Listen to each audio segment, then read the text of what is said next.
Hi అండి, నేను మీ సుచరిత గట్టు. Welcome back to my channel. మరి ఇవాళ రెసిపీ వచ్చేసి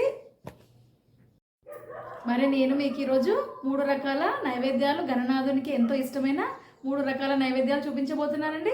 so let's get into the process. ముందుగా పంచకజాయ అండి, అటుకుల ప్రసాదం ఎలా చేయాలో చూసేద్దామా.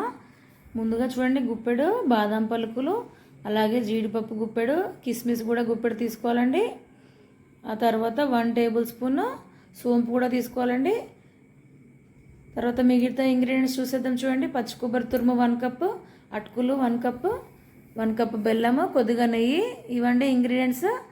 స్టవ్ మీద ప్యాన్ పెట్టి ప్యాన్ హీట్ అయ్యాక 1 టేబుల్ స్పూన్ గీ వేసి మనం తీసుకున్న డ్రై ఫ్రూట్స్ క్యాషు, బాదాం, ఇంకా కిస్మిస్ ఇలా ఫ్రై చేసుకొని పక్కన పెట్టేసుకోవాలండి. ఆ మిగిలిన నెయ్యిలో మన పచ్చి కొబ్బరి తురుము ఉంది కదండి 1 కప్పు, దాన్ని కూడా వేయించుకోవాలండి. ఒక 2 మినిట్స్ ఇలా వేయించుకొని దాన్ని కూడా పక్కన పెట్టేసుకోవాలి. ఆ తర్వాత మనం తీసుకున్నాం కదండి 1 కప్పు బెల్లము, అది ఆ ప్యాన్లో బెల్లం వేసి కొన్ని వాటర్ పోసి మనం జస్ట్ బెల్లంని కరిగించుకోవాలండి. పాకం ఏమీ రానవసరం లేదు.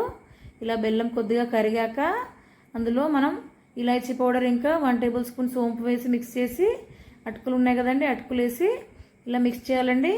చక్కగా బెల్లం అంతా అటుకులకి పట్టేలాగా మిక్స్ చేసి తర్వాత మనం ఆ కొబ్బరి తురుము కూడా వేసి మిక్స్ చేయాలండి. నెక్స్ట్ అందులోనే మనం వేయించి పెట్టుకున్న క్యాషెస్ కూడా వేసి మిక్స్ చేయాలండి. అంతే అండి, మన పంచకజాయ రెడీ అయిపోయింది. మన నెక్స్ట్ నైవేద్యం వచ్చేసి పాల తాలికలండి.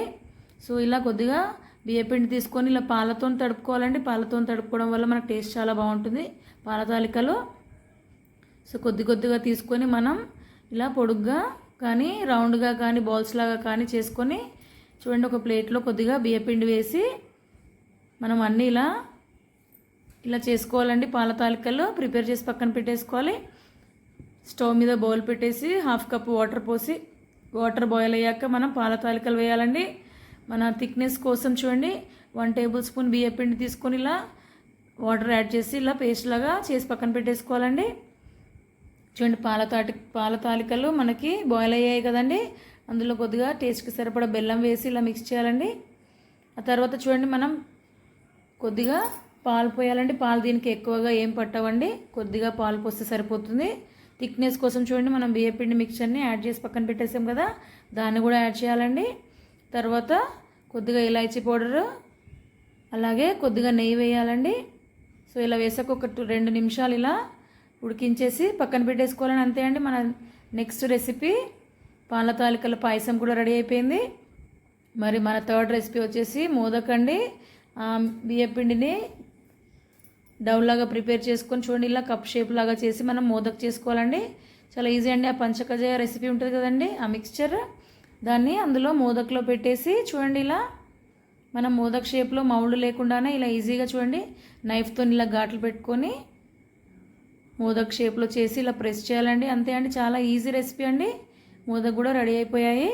సో ఈ మోదక్ని మనము ఉండాలతో పాటు స్టీమ్ చేసుకోవాలండి. ఇడ్లీ పాత్రలు తీసుకొని చూడండి ఉండాలు కూడా రెడీ అయిపోయాయి. ఉండాలు మోదక్ని ఒక 10 మినిట్స్ పాటు మనం ఇడ్లీ పాత్రలో స్టీమ్ చేసుకోవాలండి. అంతే అండి, మన 3 రకాల నైవేద్యాలు రెడీ అయిపోయాయి. చూడండి, మోదక్, పంచకజాయ ఇంకా పాల తాలికల పాయసం రెడీ అయిపోయింది. మన గణనాథుడికి సమర్పించుకుందాం పదండి.